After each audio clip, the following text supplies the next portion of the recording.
Es muy importante desde el inicio de la plantación, desde antes de establecerla, tener muy claras a qué mercado vamos enfocados, porque la madera también tiene múltiples usos. Y esos usos van condicionados normalmente a qué tipo de industria hay cerca o qué tipo de mercado hay cerca.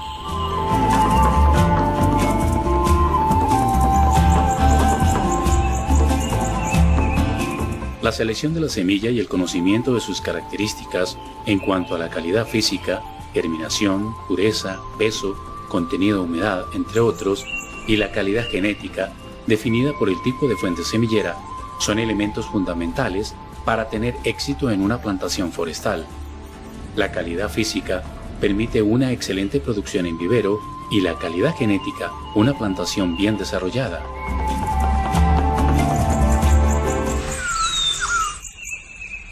Para que una semilla germine tiene que tener un sustrato apropiado, suficiente humedad, aireación y luz.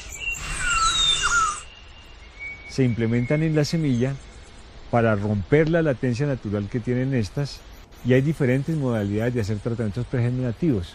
Normalmente son tratamientos con agua, son tratamientos con calor, son tratamientos de intemperie, son tratamientos de hervir los materiales, todo orientado a permitir que ingrese el agua y el oxígeno al interior de la semilla para que se estimule la germinación. Son la información, es la hoja de vida de la semilla, es la hoja de vida del vivero. La ficha técnica contiene la información de la procedencia, de las características del origen, de la misma especie, de cuándo se siembra. Básicamente hay que tener en cuenta aspectos como el tipo de almacenamiento, que puede ser o bien al ambiente, dependiendo de la especie, o bien en frío, que es lo que más se usa. Para poder conservar la semilla en condiciones apropiadas de calidad, lo que se tiene que hacer es bajar el contenido de humedad, normalmente a menos del 10% de contenido de agua interna, y almacenarlas en un recipiente hermético, donde no haya intercambio de gases ni tampoco le llegue humedad, y de preferencia este sistema colocarlo en un cuarto frío, con una temperatura que puede oscilar entre 4 a 10 grados centígrados. Si usted escoge un árbol torcido, bifurcado, con ramas gruesas, muy probablemente ese tipo de plantación es la que usted va a obtener. En otras palabras, la fuente semillera es la que determina el buen desarrollo, la buena forma, el buen vigor y la sanidad que tenga la futura plantación.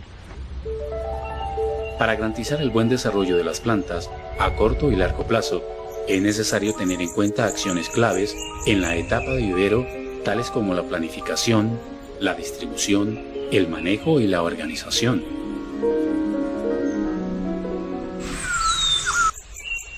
La planificación de un vivero tiene que ver con aspectos técnicos, aspectos operativos y aspectos administrativos. El aspecto técnico parte del diseño del vivero. Tiene que ver con todos los procesos de producción. De ahí pasamos a la parte operativa. La parte operativa tiene que ver con la logística, con la mano de obra, con los insumos, con los materiales, con todas aquellas actividades que tienen que ver propiamente con la producción. Y seguidamente la parte administrativa, que es muy importante, parte de las mismas licencias y registros legales del vivero, parte de la contratación de la mano de obra, la mano de obra legal con todas sus prestaciones, parte del flujo de caja y también de un análisis financiero para calcular la rentabilidad del vivero. Un vivero puede ser temporal o permanente. Por lo general, los temporales usan materiales de bajo costo, pues solo se construirá para un periodo de propagación y producción, mientras que para los viveros permanentes se recomienda la instalación de infraestructuras duraderas. El diseño y la organización de un vivero dependerá fundamentalmente de la cantidad de plantas a propagar.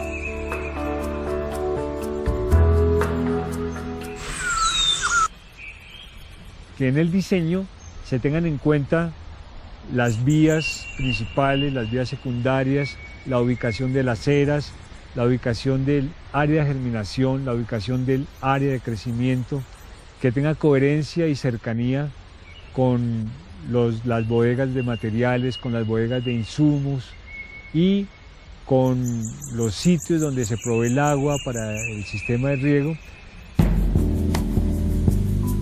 Existen diversas metodologías para la propagación de material vegetal, desde la tradicional bolsa plástica de color negro, pasando por los tubetes plásticos en bloque o en forma individual. Una vez seleccionado el sistema de propagación y producción del material vegetal y la cantidad a producir, se realiza la instalación de la infraestructura necesaria para la correcta ejecución de las actividades. Cada una de estas metodologías exige actividades específicas que a su vez tienen ventajas y desventajas.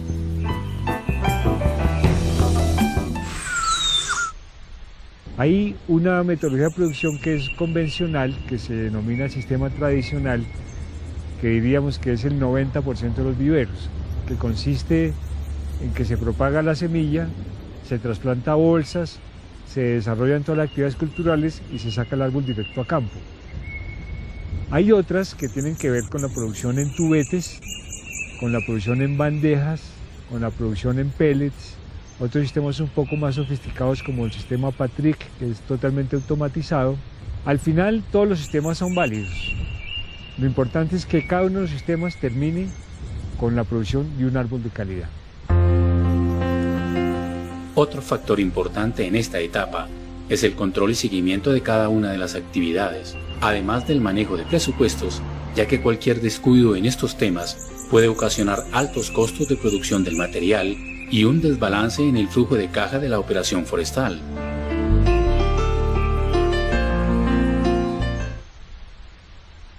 En la trazabilidad, en el registro de las operaciones que van desde la siembra de la semilla hasta cuando salga el árbol a campo, en el que todas las actividades queden absolutamente documentadas. Según los expertos, la etapa de vivero corresponde al 50% del éxito de una plantación forestal. De acuerdo con la planeación previa del cultivo, se deben realizar actividades de desinfección del sustrato, siembra de la semilla, trasplante, control de plagas y enfermedades, fertilización y mantenimiento de la producción del material vegetal, factores que son de vital importancia en el desarrollo integral de la plantación.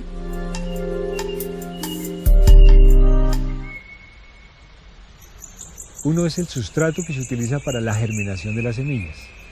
Ese sustrato es distinto y debe cumplir con requisitos de que sea lo más estéril posible, suficientemente aireado y que tenga adecuada retención de agua. En ese sentido, los sustratos ideales son los de forma natural, que son tierra más arena, una mezcla de una parte de tierra más unas 2 o 3 partes de arena. Otro sustrato que se utiliza con excelente resultado para la germinación de las semillas es el sustrato denominado turba. Si se trata de sustratos para el crecimiento de las plantas después de la germinación, es decir, una vez se ha hecho el trasplante, entonces el sustrato normalmente que se utiliza es sustrato de tierra más cascarilla de arroz. El sustrato se desinfecta fundamentalmente para la siembra de las semillas, no para el crecimiento de las plantas. Para desinfectar el sustrato, normalmente se utilizan 2 procedimientos. Uno es el procedimiento Conformol, que consiste en aplicar 1 litro de formol al 20% por metro cuadrado de germinador. Si se hace con Basamid, que es un producto químico especializado para la desinfección del sustrato, entonces se aplican 50 gramos por metro cuadrado de germinador. En este caso el Basamid es un producto en polvo, entonces se aplica seco al sustrato y el sustrato seco se mezcla muy bien y después de que esté uniformizada la mezcla, se riega completamente, se humedece el sustrato, se tapa con plástico igual que el procedimiento anterior, se deja unos 5 o 8 días, se destapa, se remueve, se airea y después de ese momento ya se puede hacer la siembra de la semilla. Si se usa turba, no hay necesidad de desinfectar el sustrato. Hay dos factores principales que hay que tener en cuenta. Uno es la profundidad de siembra. La semilla no debe quedar muy profunda porque no va a emerger, ni muy superficial porque las condiciones del medio no le van a permitir la germinación. La otra es la densidad, que la semilla no quede demasiado densa porque cuando germinen las semillas va a haber demasiada competencia y el desarrollo de las plantas después va a ser anormal. En el momento de que se trasplanta hay que tener extremo cuidado de que la raíz quede completamente recta para que no se produzcan torceduras o defectos denominados cuellos de ganso o cola de marrano, que son defectos inadmisibles en la producción de un árbol en vivero. Hay que hacerlo bajo sombra y hay que hacerlo protegiendo la raíz del sol y del viento para que no haya mortalidad, porque la raíz no es un tejido diseñado para la intemperie. Entonces hay que tener unas ciertas condiciones de sombra y de humedad en el momento del trasplante. Lo mejor es la prevención. Por esa razón, en la siembra de las semillas se desinfectan los sustratos para que no haya ataques de plagas y enfermedades y después no transportar en el vivero elementos patógenos en toda el área de producción. Si no dieron resultado los procedimientos de prevención, es necesario entrar a hacer control. Para hacer control de plagas o enfermedades, pues ya hay diferentes alternativas dependiendo de la naturaleza de cada tipo de ataque. Se puede hacer ataques directos con elementos biológicos o con elementos químicos. Pues hay un abanico de cosas que es necesario hacer. Entre ellas se cuenta, por ejemplo, tener el vivero limpio, las bolsas desmalezadas. Hay que tener en cuenta todo el programa de riego, que es parte del mantenimiento del vivero. Sin agua, pues no hay crecimiento. Hay que tener en cuenta todas las labores de fertilización, las labores de registro.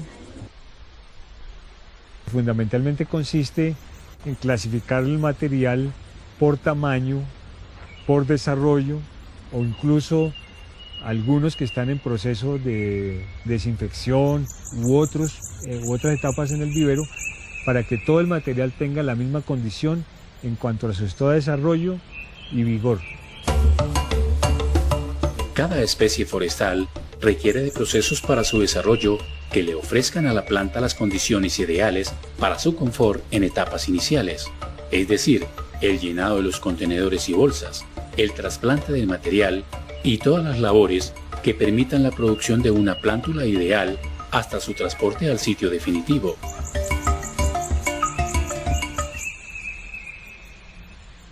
En la producción de un vivero forestal, cuando hay más de una especie en la programación, es necesario tener en cuenta que cada especie tiene un requerimiento completamente distinto a la otra.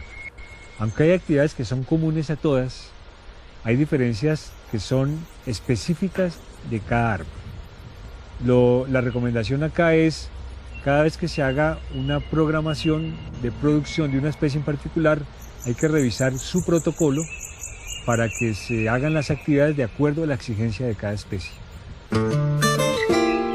Todas las acciones que se implementen deben tener especial atención, ya que de ellas depende la respuesta efectiva del material y su crecimiento en los tiempos y en la calidad deseada.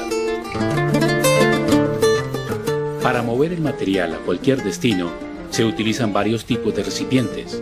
Canastillas plásticas, guacales de madera o tubetes son algunos de ellos. Estos últimos son apropiados para el transporte de altas cantidades de plantas.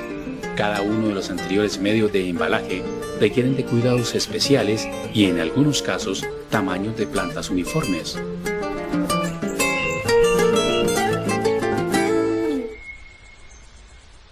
Entonces, una ventaja grande del tubete básicamente está en que hay una conformación ideal de la raíz y que permite cierto tiempo de pasarse, digamos, de producción el arbolito, porque la raíz, a diferencia de lo que hay en una bolsa, nunca se va a enrollar. Al igual que cuando se selecciona el tipo de contenedor para las plantas, la temporalidad de la plantación o su permanencia en el tiempo son un factor decisivo a la hora de usar el embalaje ideal. Si la plantación se va a realizar una sola vez, el guacal se convierte en una buena opción, pero si la actividad forestal es frecuente, la alternativa más adecuada es la canastilla plástica.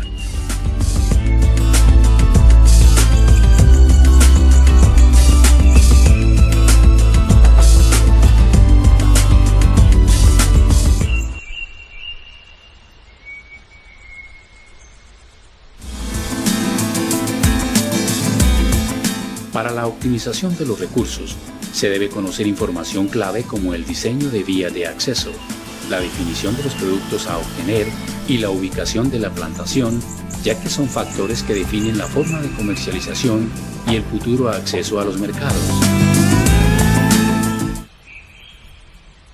Saber desde un principio hacia dónde nos vamos a enfocar nos permite conocer los tratamientos silviculturales que vamos a aplicar, las distancias de siembra que vamos a manejar y cómo vamos a hacer ese tipo de cosecha. Aunque es un producto a largo plazo, es muy importante desde el momento de establecer tener ciertas claridades para ver hacia dónde nos enfocamos. Por ejemplo, la madera para pulpa usualmente no requiere podas, la madera cerrada sí. Cuando uno siembra debe tener en cuenta que siembra para talar, ¿sí? El proceso de tala y de movimiento de madera para el producto que sea, pues implica el acceso de tractores, camiones, o equipo especializado dependiendo pues del grado de tecnificación de cada plantación. Entonces tener calles dentro del lote permite que algunos procesos puedan ser mecanizables, por ejemplo fumigaciones, el transporte y la distribución de insumos de fertilización, lo cual pues a la larga implica pues disminución de costos. A ver, una plantación bien ubicada significa que está en una calidad de sitio óptima para la especie que se planta. Todas las especies tienen requerimientos diferentes y sobre todo que esté relativamente cerca a los centros de transformación o de consumo. Tan pronto el productor disponga de los recursos necesarios y el conocimiento de las necesidades del cultivo, puede decidir la selección de los equipos de apeo de los árboles, el acarreo hasta los patios de acopio, el transporte menor, el transporte mayor y los elementos necesarios para el control de cada una de las actividades.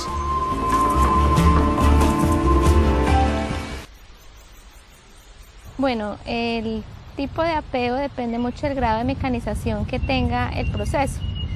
El apeo puede ser totalmente manual con instrumentos tipo hacha.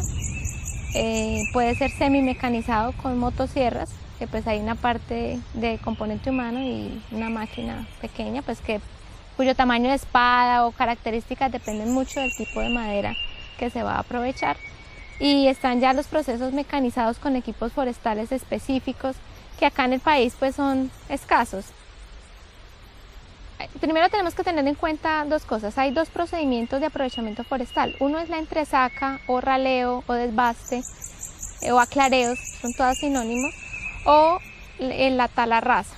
Entonces cuando está la raza, ya después de la selección del árbol o la no selección del mismo, lo que el motosierrista hace son básicamente tres cortes. El primer corte hace un corte bajo, el tocón, la parte que queda del árbol en el suelo, no debe ser superior a 15 centímetros para cuestiones de transitabilidad y de mecanización. Se hace un corte ahí, después se hace un corte diagonal, como un ponqué, una tajada de ponqué. Ese es el corte de direccionamiento. Hacia ese corte va hacia el lado donde queremos que el árbol caiga. Y finalmente hacia el otro lado se hace otro corte recto, próximo a esa boca que se abrió, y entonces es cuando el árbol cae. Ya cuando el árbol cae en la dirección deseada, se procede a hacer el desrame, que es la eliminación con la motosierra de todas las ramas del fuste para dejar un fuste limpio, y el descope, que es cortar pues ya donde ya no dan dimensiones comerciales. En nuestro caso, para nuestra industria, hasta 8 centímetros en pino es el diámetro comercial. La siguiente etapa es la extracción. La extracción, nosotros tenemos un tractor agrícola adaptado con una garra forestal. Entra, agarra 1, 2, 3 troncos dependiendo de los grosor de los fustes, lo saca a la orilla del camino. Ese es el proceso de extracción. El siguiente paso ya es el dimensionado, que no es sino simplemente medir de acuerdo a las longitudes que nos están pidiendo la industria y cortar en esas longitudes. En este proceso trabaja un motosierrista y su auxiliar, que es la persona que mide. Ya después de esto te queda todo este reguero de árboles cortados. Entonces viene el trineumático Tedford con su garra y empieza a clasificar. Entonces lo que hacen es esa separación por longitudes, básicamente la eliminación y amontonamiento de residuos. También hay un proceso de clasificación manual que es para las medidas ya delgadas. Entonces totalmente manual, un grupo de personas van midiendo, pero esa es solo para madera delgada, que la inmunizadora sí necesita clasificada por diámetro. Ya está por longitudes, entonces le hacen la clasificación por diámetro. Ya después de clasificada la madera se está en montones, como los que ya hemos visto, y se realiza el proceso de cargue, que no es otra cosa que ir recogiendo y llenando la tractomula de determinadas medidas que requiere la industria, y ya ahí empieza el transporte mayor.